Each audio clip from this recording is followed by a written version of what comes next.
Hello fantasy faithfuls and welcome to Scheme Fit Season 3 Episode 2, and today I will be looking at Jameis Winston and Bruce Arians. So first, let's take a look at Jameis Winston throughout his career. Winston is one of the quarterbacks that throw the most into the deep zones, 15 yards beyond the line of scrimmage.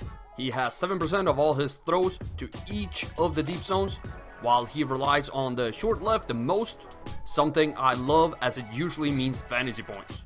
His completion rate is not the best in any zone. He is below league average, however you want to look at it.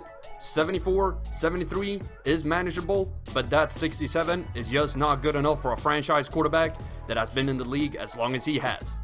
His yards per completion is really good when it comes to short passes, but this is also on the players around him. With the receiving talent on the Buccaneers, Winston really should have higher numbers in the deep zones. I suspect that the scheme they've used have not put them in the best positions to gain yards after catch.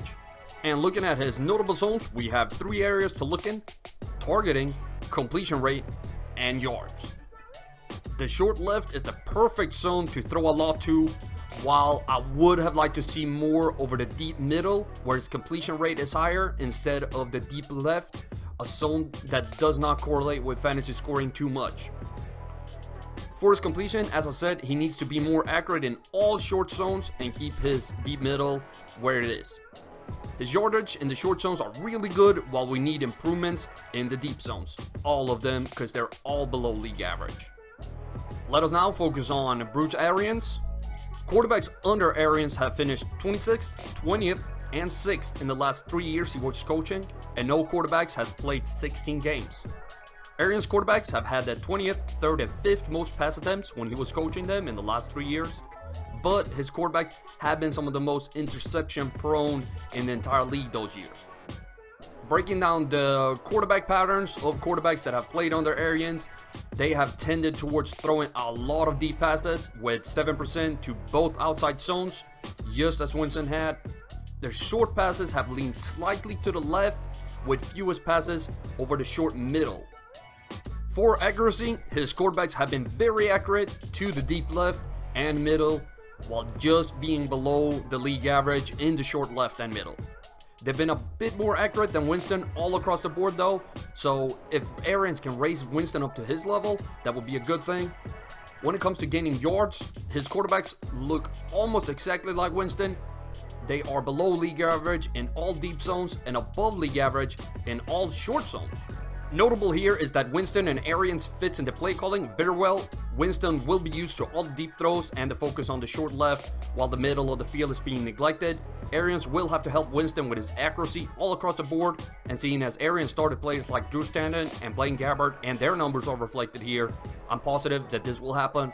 Lastly, just keep the yards where it is. No need in forcing it more than this coach and quarterback has already done in the past.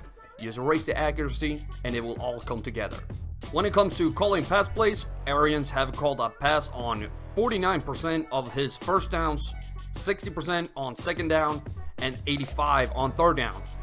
Winston looks more comfortable on first downs, having a much higher completion rate with good yardage, but as soon as he throws on second and third, he completes less than 60% of his throws and the yardage falls heavily on third. A running game will have to be established to relieve pressure. If Peyton Barber can stop leaving his playbook tablet in a mall parking lot, he might be the solution.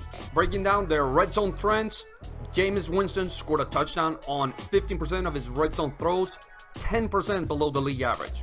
Bruce Arians quarterbacks usually have a 22.5% success rate in the red zone.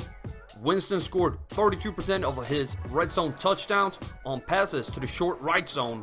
Arians quarterbacks throw 34% of their red zone touchdowns to the short right zone.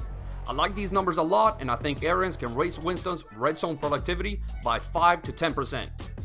As a conclusion, let's look at their synergies and bad fits. Zones that match well are the deep right, short left, and short middle. Winston is used to throwing deep right. Arians can raise his accuracy here, and this is the best zone for fantasy production of the deep ones. Arians calls a ton of passes to the short left and gains a ton of yards from the short middle. Winston is very productive on the short left throws and have high yards per completion to the short middle. Red zone fits very well, and I expect Winston to throw more touchdowns under Arians. Their worst fit is the short zone accuracy. Even if Arians can raise Winston's completion rate, it won't be a drastic change. First on play calling is to me a major concern. Can a running game be created so that Winston have less pressure on second and third, as Arians loves to throw on those downs?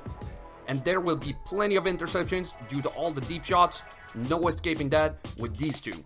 So in conclusion, I think that Winston has a chance to take baby steps forward with Arians, and I think he will score more touchdowns.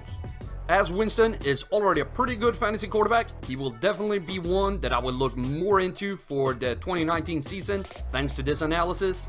And I would like to thank you for watching. Don't forget to check out cstfantasy.com for more content. We'll have more off-season content than ever this year, especially in May when the Fantasy Snapshot Bundle drops with over 150 video breakdowns of players for the 2019 season.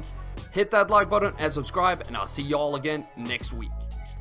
Hello Fantasy Faithful, I hope you enjoyed that video. Don't forget to check out more of them right here and here. In case you haven't done so already, be sure to subscribe to the channel and turn on notifications so you don't miss a beat.